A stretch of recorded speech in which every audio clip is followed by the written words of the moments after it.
Did Adolf Hitler die in a bunker under Berlin at the end of the Second World War? Or did he escape to Argentina with his wife, Eva Braun, where they lived out the rest of their lives in the foothills of Patagonia? It sounds like an unlikely story, but is it true? There is probably more evidence to say that Hitler survived and escaped and ended up in South America than there is to say he actually died in the bunker. The silver bullet that leaves this debate wide open is the fact that no body has ever been discovered. The testimony and the evidence for Hitler's death is absolutely compelling. It was never on the cards that he wanted to survive and he wanted to live. There are definitely questions as to whether Hitler died in the bunker. All that was really found was part of a job. So the question remains, did Hitler really commit suicide or did he escape? I think it's very plausible that Hitler survived. He did not commit suicide. I believe he escaped. Hitler did not die in the bunker in 1945. We've been lied to, and for whatever reasons, we're continuing to this day. 70 years on, we're still being lied to about this.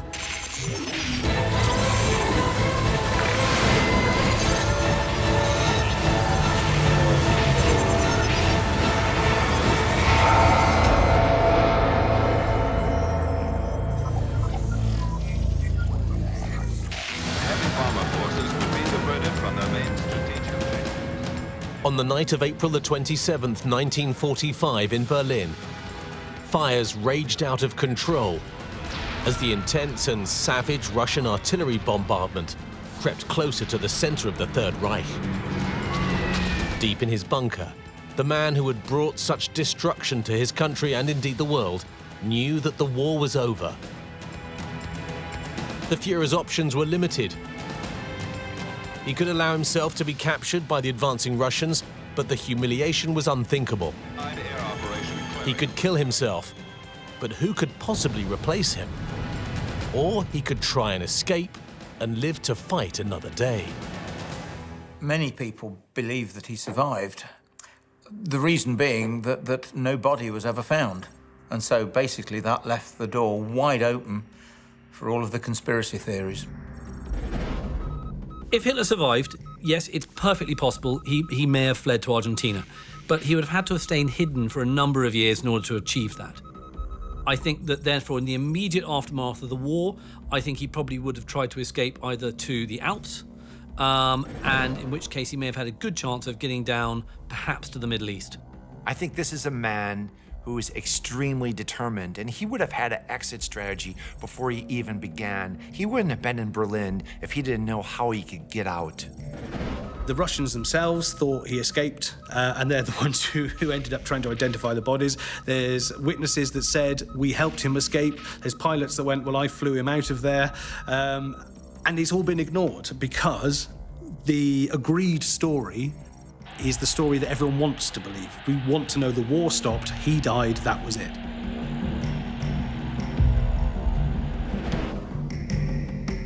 According to a new book, Grey Wolf, The Escape of Adolf Hitler, Hitler, his wife Eva Braun, and a handful of close aides and top-ranking Nazis did escape, using a network of secret tunnels from the Führer bunker in Berlin. Its author is Gerard Williams, a former reporter for the Reuters news agency, and he agreed to meet me in Paris. So, Gerard, did Adolf Hitler die in his bunker in Berlin in 1945, or did he survive? There's no forensic evidence whatsoever to suggest that Adolf Hitler or Eva Braun died in the bunker in Berlin in 1945. There is a huge amount of contemporaneous reporting to say that Adolf Hitler escaped and made it eventually to Argentina, where he lived, according to our research, until 1962.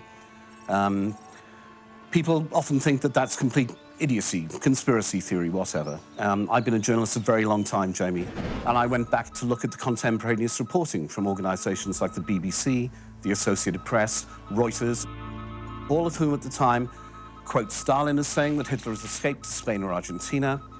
Time magazine has detailed accounts of the bunker, the escape route from the Reich Chancellery, from Hitler's private quarters in the Reich Chancellery. This is published in Time. Newsweek carried details of how it could have happened. And then in 1947, in a Polish court, Captain Peter Baumgart of the secretive KG-200 Luftwaffe group describes how he flew him out. from a temporary airfield on the Hohenzollern, which is a huge boulevard in Berlin.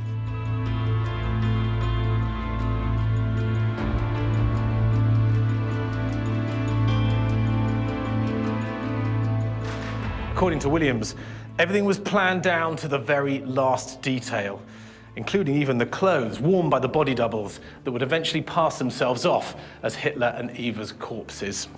As the clock struck midnight, Hitler turned to an orderly and nodded. Around about 20 minutes later, a small group emerged from a dark tunnel onto the streets of Berlin above. So, if they didn't die in the bunker, what happened to them? I don't make things up, so I'll tell you where the information comes from. Major Nicotine of the NKVD, which is the Soviet secret police at the time, who's tasked with finding out what's happened to Adolf Hitler, is quoted extensively in Time magazine at the time, saying that there was an escape tunnel from the Reich Chancellery, from Hitler's private quarters. It was hidden behind a concrete panel, which slid back to expose a series of steps down to another bunker. And from that bunker, there were another series of steps down to the underground train network in Berlin, U-Bahn. So they escaped to another bunker. They then, from that bunker, find their way into the underground network. And how far would they then had to have travelled to It's not terribly far, 10, 15 kilometres, depending on which way they go, when they can come up out of the underground via an underground station onto what is a temporary runway, of which we have seen RAF aerial pictures of the time. This piece of the road has been cleared, and a Ju-52 is a short takeoff and landing plane, so it's able to get off pretty quickly from the ground. You know, the Third Reich was really quite switched on to the reality of the situation, and they saw that Russia encroaching on Berlin did not bode well for them. So again, preservation is their motivation, and so is a Fourth Reich, and that's what they would have planned. And it wasn't just Hitler who disappeared unaccounted for. Other senior officials do as well, which tells you that they're planning a return. They're not done just yet.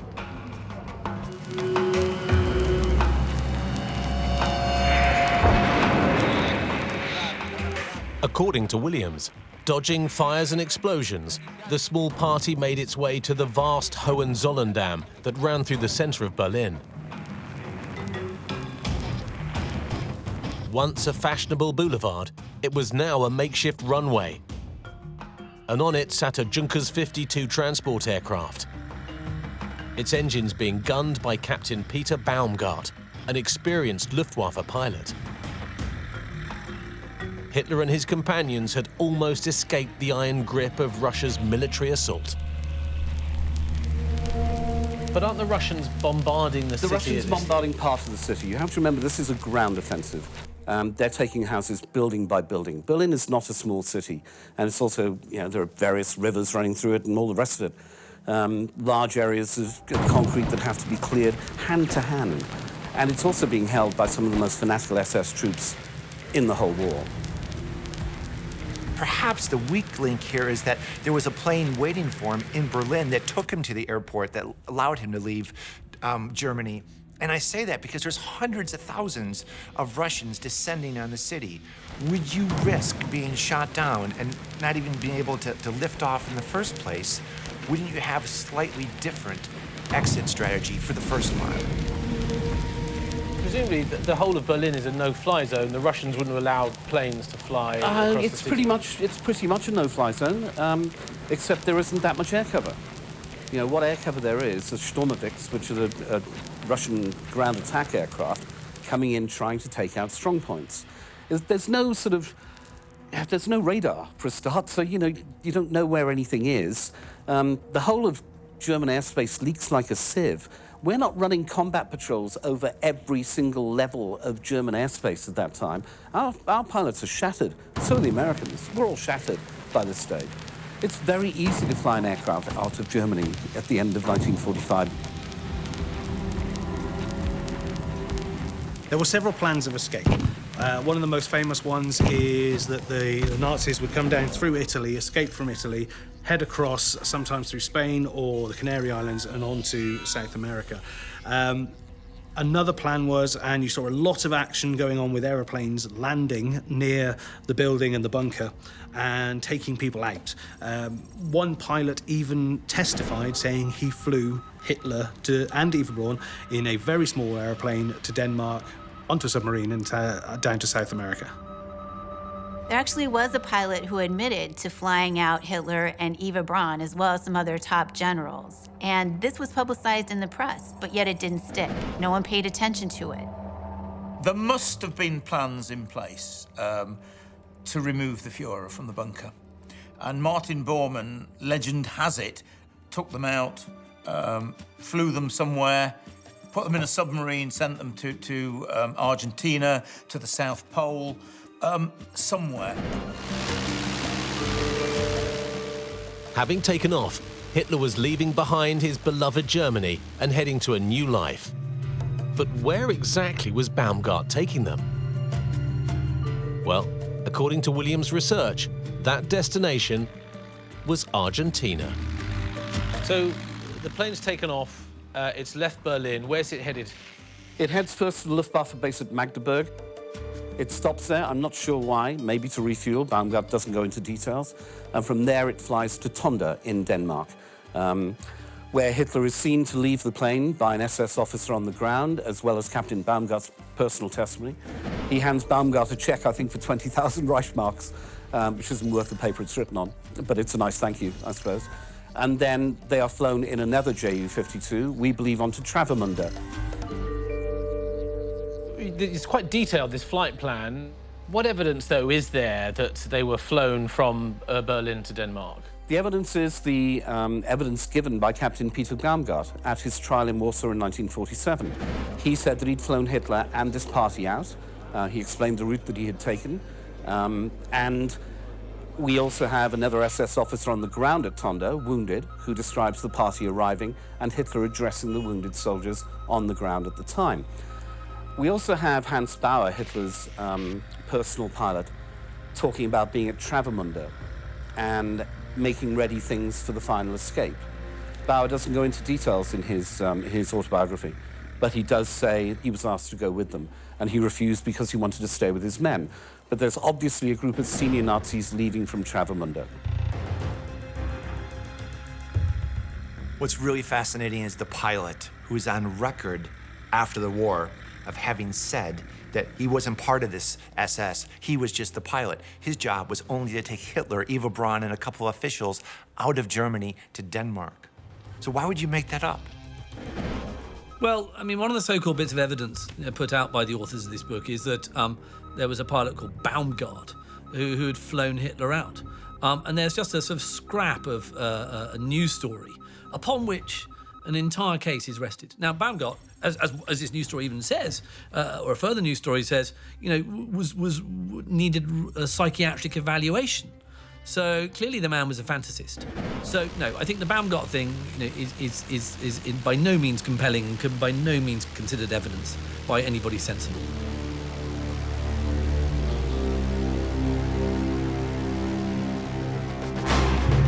If Williams is correct, and Baumgart did fly Hitler out of Berlin, then their route to Argentina was by no means direct.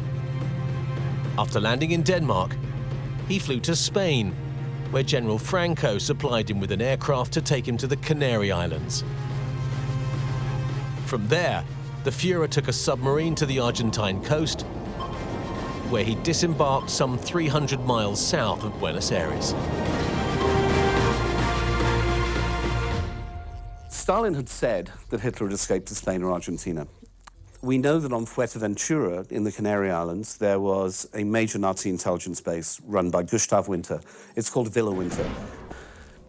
We believe that 3 submarines are then tasked from the last submarine operation of World War II, which is known as Seawolf, which Speer and a number of other people have said are heading to the Atlantic coast of America carrying V1 weapons filled with chemicals and gas. They're going to take out New York. So the Americans take this seriously, and they move their whole naval blockade up to the North Atlantic to get in the way of Seawolf. And most of the boats in Seawolf are destroyed. We believe that Hitler and Eva boarded one submarine. General Fegelein is on another submarine, which leaves beforehand and gets to Argentina before them. And after 53 days of pretty much hell, they arrive off the coast of Argentina. The Americans and the Russians both thought that Hitler could well have survived. And there are FBI documents that have been leaked out or declassified now that state they were investigating that fact. They thought he arrived in one of 2 or 3 submarines on the coast of Argentina, and they think in the second submarine, Hitler and Eva Braun got out and then were ferried away inland. Researchers have found correspondence to J. Edgar Hoover and from J. Edgar Hoover talking about the fact that Hitler may have gone to Argentina. It appeared as though he did in a U-boat and is living there in sort of a Nazi community of the Fourth Reich. But what's interesting is that there's no apparent action. It's almost as though they don't care, or perhaps they already knew because they had struck a deal. And that is the most intriguing part of it all. There is a possibility that a deal could have been engineered, certainly between Martin Bormann and the Americans, where they actually said, let us go, we'll not bother you anymore. We'll give you Nazi scientists, the atomic bomb, landing on the moon. Just let us go. Let us take some money with us and we'll be out of your hair. It is a possibility. There are many FBI documents now being circulated that actually do state that there is a possibility that Hitler survived. If Hitler did survive and was allowed to escape by the US government, then the Nazis have been planning this for months, moving funds and building secret communities in Argentina. It seems like a very logical assumption that Hitler would want to plan a Fourth Reich, that he wouldn't give up so easily, that he would formulate an escape plan and put the necessary procedures into action to create a Fourth Reich. And we actually have some recent documentation that's come to light that shows that there were meetings, there was an agenda to create financial backing to actually monetize this Fourth Reich. There are areas of Argentina that, to be honest with you, you could refer to as Little Germany, with churches and chalets built in the same style as they were in Bavaria. A lot of Germans, Nazis, emigrated to Argentina even before the war and in the early stages of the war. And I'm also sure that quite a few of them, like rats from a sinking ship, left Germany when they realized that things were going wrong, over to Argentina with a view to starting the Fourth Reich. What they were doing was channeling money out of the country and building places in South America, in Argentina especially, as bases to start again. And they'd had meetings with German businessmen and American businessmen and businessmen from all over the world to take over the world, but instead of militarily, they were going to do it through finance. And it was going to build this new Fourth Reich from Argentina. This was Martin Bormann's dream, and he had removed trillions of Reichsmarks all over the place, and especially into Argentina. And I mean, Argentina was pro-German, or anti-British, I should say. And what better place for everyone to go to, including the Führer?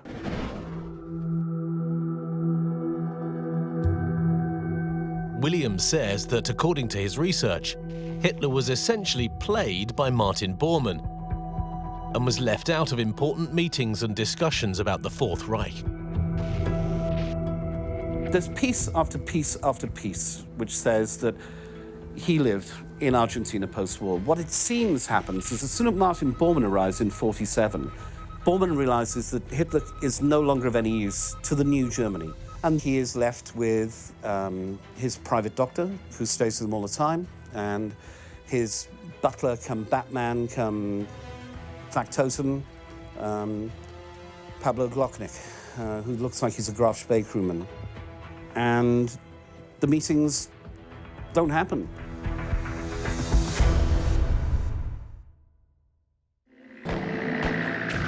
But it wasn't just in Argentina where questions about Hitler's survival were being asked. Shortly after the war ended, a BBC journalist, Thomas Cadet, was allowed into Hitler's ruined bunker by Russian forces. Interestingly, this is what he said. Outside the front door of the shelter are the 5 perforated petrol tins that were believed to have been used for scattering petrol on the body of Hitler and of burning it. But there, at any rate, my Soviet friends found no trace of Hitler himself.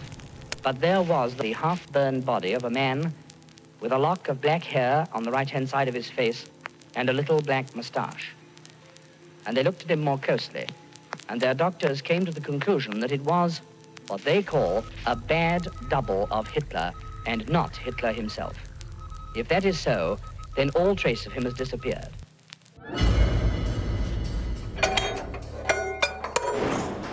In the years immediately following the war, there was no proof that Hitler had in fact died.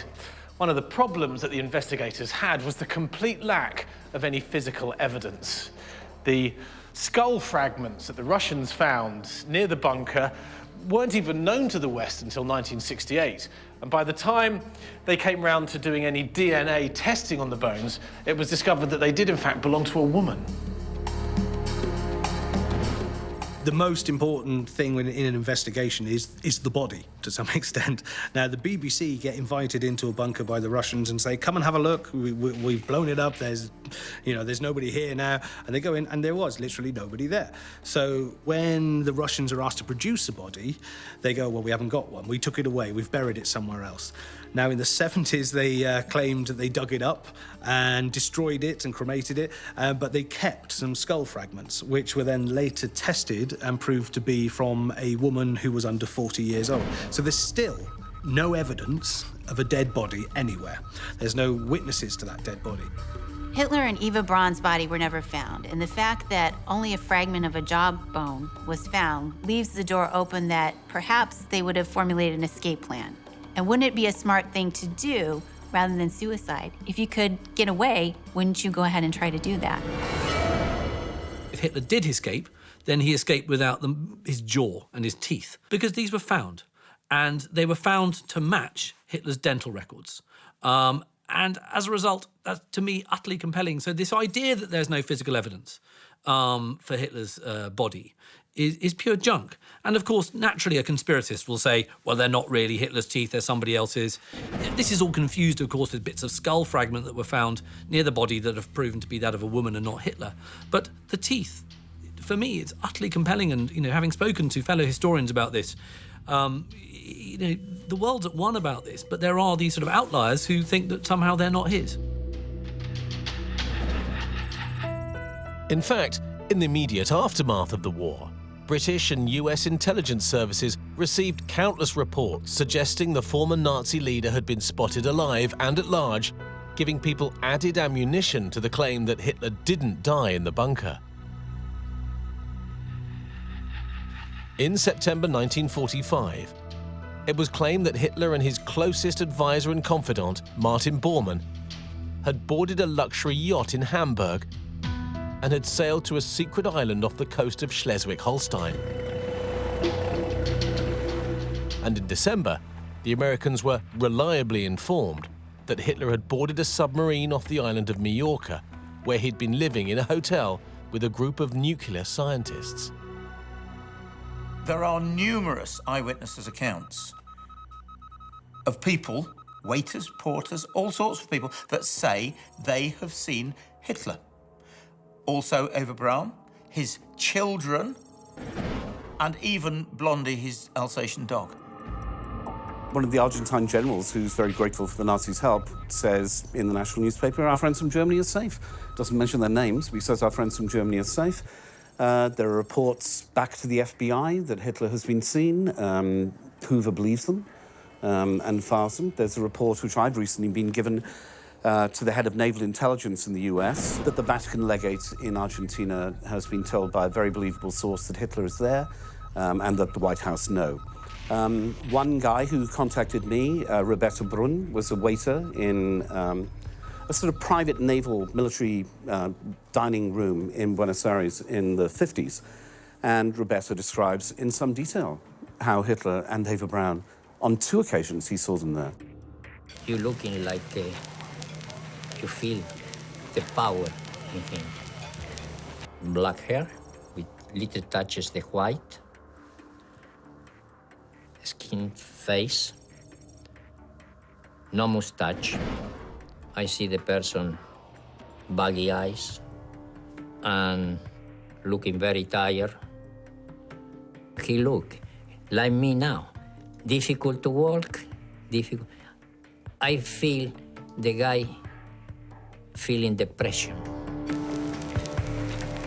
What's really intriguing is the eyewitnesses who say they saw Hitler, his wife, Eva Braun, and other German officers and Hitler and Eva Braun's children in Argentina, going out for dinner, going for a boat ride, just going about their normal life. And the accounts are really rather credible.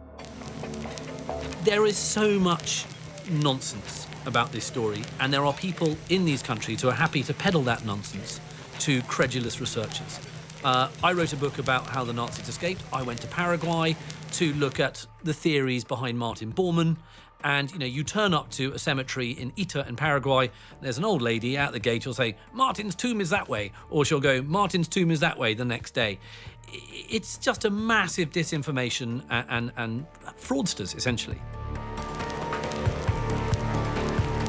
As you would expect, these eyewitness accounts have been absolutely met with the Spanish Inquisition, if you will. People, researchers have asked them, now, come on, are you sure that was Hitler? And they're like, no, I absolutely, positively recognized it as him. And in one account, a woman from Germany who knew him before recognized him when he came into a hospital. And she said she just got the chills because there was no doubt in her mind that was Hitler.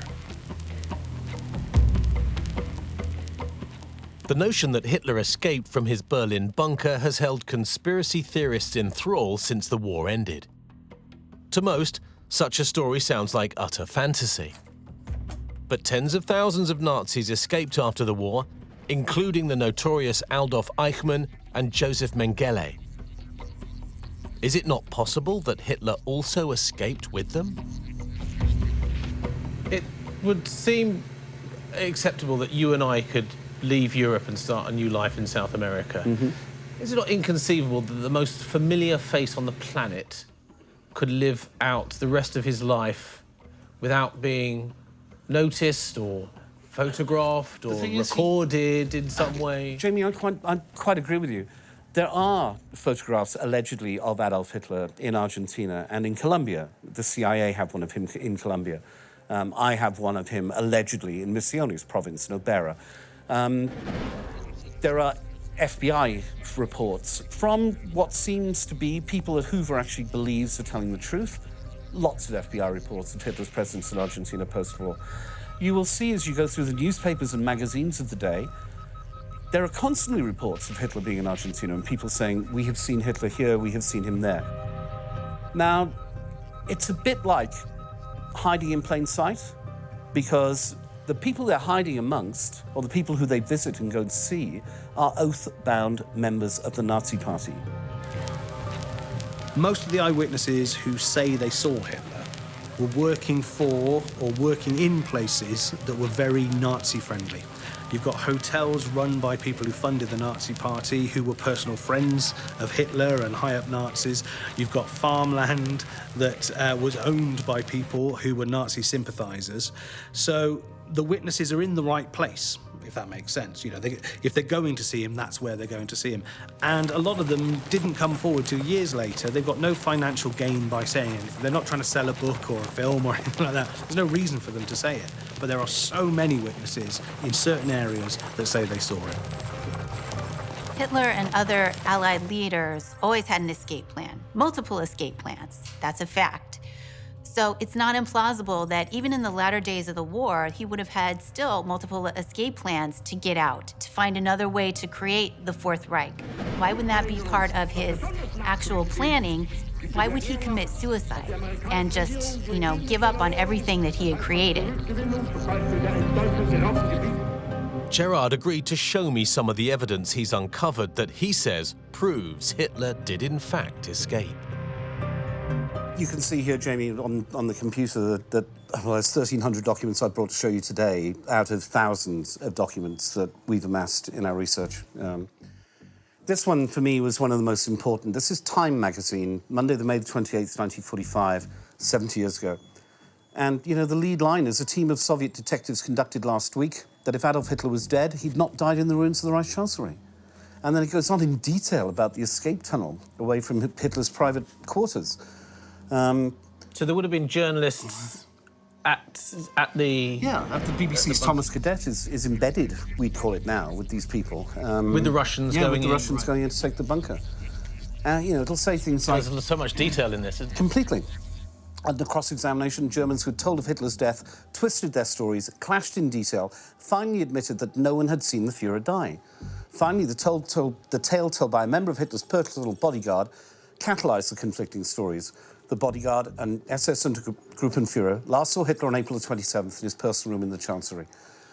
You know, and that's in conflict with some of the eyewitness reports at the time, isn't it? Well, no, it's in conflict with the eyewitness reports that come out later. Right, OK. And that's the thing. And what I've tried to do is, or what we have tried to do, is go through the contemporaneous reporting so that we can actually see what was being talked of at the time.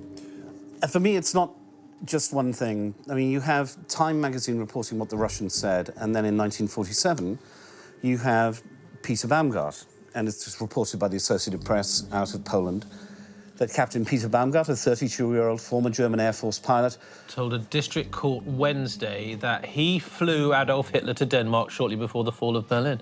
And then you have detail. So this is in court. This was his testimony. The 6-foot flyer claimed that Hitler was accompanied on the flight by German General Roemer, and his wife and a woman he believed was Eva Braun. Wow, there we go. How did you feel when you found this clipping? Well, I'd already read the Time report and the BBC report that there'd been no body found of Hitler in the bunker. And then we have a man saying that he flew them out.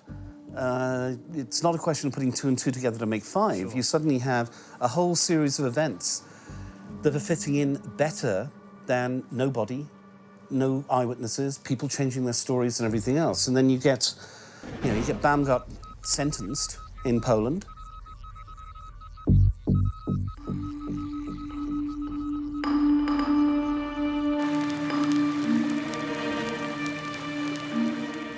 For a long time, the Russians believed that the Allies were sheltering Hitler, and they put about these fake stories as part of a disinformation campaign in an attempt to flush out what they thought to be the truth. In July 1945, the Russian commander, Marshal Georgy Zhukov, claimed that since Hitler's body had still not been found, he could have flown away at the very last moment. Even General Eisenhower, the former Allied Supreme Commander, appeared to be taken in. In 1952, he said, "We've been unable to unearth one bit of tangible evidence of Hitler's death. Many people believed that he escaped from Berlin." The Russians were at first quite happy to accept that Hitler had died. But then there became very quickly emerging a narrative that the Soviets were thinking, hang on a minute, do we really want to go around saying that Hitler's dead? Does it not suit our propaganda purposes to make it look as though Hitler's escaped and in some way may have fallen into the arms of the Allies who are now sheltering him? Of course, there was massive distrust against the Soviets and the Western Allies. And so, as a result, there was a huge disinformation battle being played on both sides, largely and successfully by the Soviets to spread uncertainty about whether Hitler had died or not. There's lots of discussion amongst world leaders at the time about what happened to Hitler. Most poignant is Truman asking Stalin, "Is Hitler dead?" To which Stalin responds, "No." If you want to find a single source for this notion, farcical notion, that Hitler escaped, then it lies in the rubble of post-war Berlin, where out of which the Cold War is starting to germinate. And it is the Russians who are putting it about that the Western Allies are helping Nazis, they're sheltering Nazis, and what bigger a name to shelter than Adolf Hitler?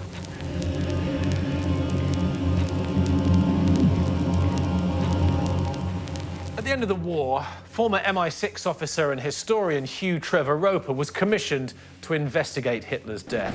He spoke to many who were there in those final fateful hours, and all of them said exactly the same thing, that Hitler did kill himself and the bodies of him and his wife, Eva Braun, were cremated with petrol.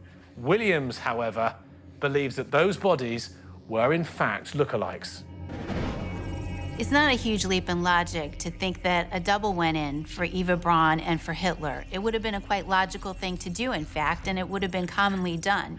In fact, Hitler used doubles before, so why wouldn't he use that as part of an escape plan? There are no eyewitnesses at all to the shooting or the taking of suicide. It was done in a closed room. An adjutant supposedly found their bodies. Those bodies were then rolled in carpets or blankets. None of the faces were ever seen, and they were taken up into the Reichschancellery garden, supposedly where they were covered in petrol, immolated, and burnt beyond recognition. Apart from the fact that it takes a crematorium 3,000 centigrade to burn a human body to bits, and you can't do it with petrol, as was proved with Magda and Joseph Goebbels, whose bodies were found burnt with petrol by the Russians in the Chancellery Gardens. But they were completely recognizable. It's very interesting that they didn't find remains of Hitler, but they ordered in 800 gallons of petrol. Can you just imagine what that amount of petrol poured on a body would? I'm surprised it didn't set fire to the Reichschancellery, to be honest with you, but I would imagine that that would just about obliterate. It's only like a cremation. I'm sure that there was literally nothing left. The bodies were taken by men like Otto Gunscher out of this bunker into this small garden in the Reich Chancellery, where after a couple of inept attempts, they were eventually doused in petrol and they were set light to. They more or less completely burnt, but when the Russians turned up, they found fragments of jawbone. These fragments of jawbone entirely match Hitler's dental records. So either someone was burnt in the Reich Chancellery with crowns and bridges in his mouth that were identical to Hitler's, or it was Hitler. I don't know which one you want to believe.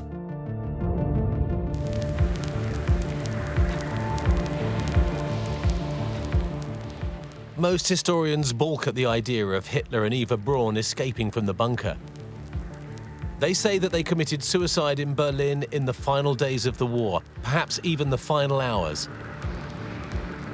And many view Gerard Williams' version of events with extreme skepticism. I think it's absolute rubbish. When I first came across this book a few years ago, I dismissed it as being 2,000% junk. I've now revised my opinion. It's 3,000% junk. I have no opinion as to whether Gerard Williams believes his story or not. If he does, then I think he's a fool, because the testimony and the evidence for Hitler's death is absolutely compelling. And I don't really know why he would want to sell a book that flew in the face of what is well-researched, well-proven, credible history. We don't know it all, and we make this quite clear in the book. Parts of the escape route are scenario, parts that are complete fact, but they're the scenarios that work best with what is available to the Nazis at the time. They have U-boats available to them. We have reports from the Argentine police and the Argentine Coast Guards of U-boats being off Argentina at the time. Reports from the FBI of people being landed in Argentina at the time.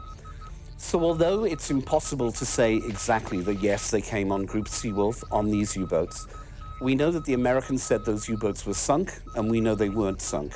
We know that one of them turned up and surrendered at Mar del Plata a month later. There are countless reports in FBI files, in British files, that will say that, oh, Hitler was a monk in Spain.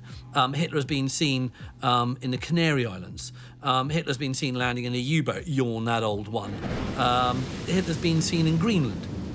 I mean, these are all just nonsense. I think that the naivety of an author to pick up an FBI file and treat it with reverence just because it's an FBI file is astonishing. There's always been a conflict between fiction writers and historians, and I mean, I do both. So I'm very much aware of it in my own head, and one's very tempting with fiction to overly historicise it and perhaps make it a little more boring, and it's always very tempting when you're writing history to kind of novelise it. So much of the history of the war, because it is shrouded in disinformation, fog, the fact that people died and weren't around to tell us the full story, allows conspiracy and nonsense and drivel and junk to sort of propagate and feed upon itself. If you look through the footnotes of a book like Grey Wolf, I mean, I look through them, and it's clear that he's building upon other junk. So therefore you get this sort of validation cycle of utter nonsense.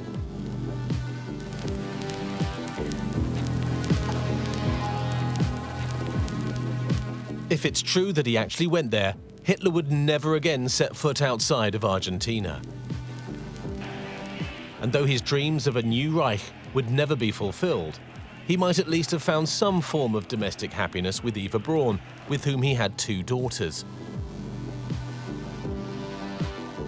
According to Williams's theory, after 17 years in hiding, one of the most evil men in history died on February the 13th, 1962, aged 73, in Argentina. I think the more you look into this, the more you do your own research, I think he survived. The silver bullet of no body, that's not the important bit. It's the other evidence, the documents, the first-hand accounts in Germany, in Argentina, in the United States. Surprisingly, the possibility that Hitler lived and escaped is quite compelling. I think he definitely would have tried to escape. It would be a smart plan, wouldn't it? And it would go in line with the way he thought and planned out things. So it makes sense that he would try to escape. Hitler did not leave the bunker. He didn't leave it alive. He did not go to Argentina, except in the imaginations of people like Gerard Williams. And he certainly did not die at a grand old age. All we've done is gone back to the reporting from the time and put it out in a book. That book shows, I think, pretty conclusively, that Adolf Hitler did not die in the bunker in 1945. I think it also shows that we've been lied to extensively about the real end of World War II and how things happened after that. And I think that these things are as relevant today to us as they would have been in 1945.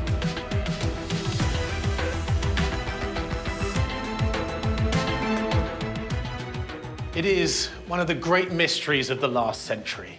What did happen to Adolf Hitler?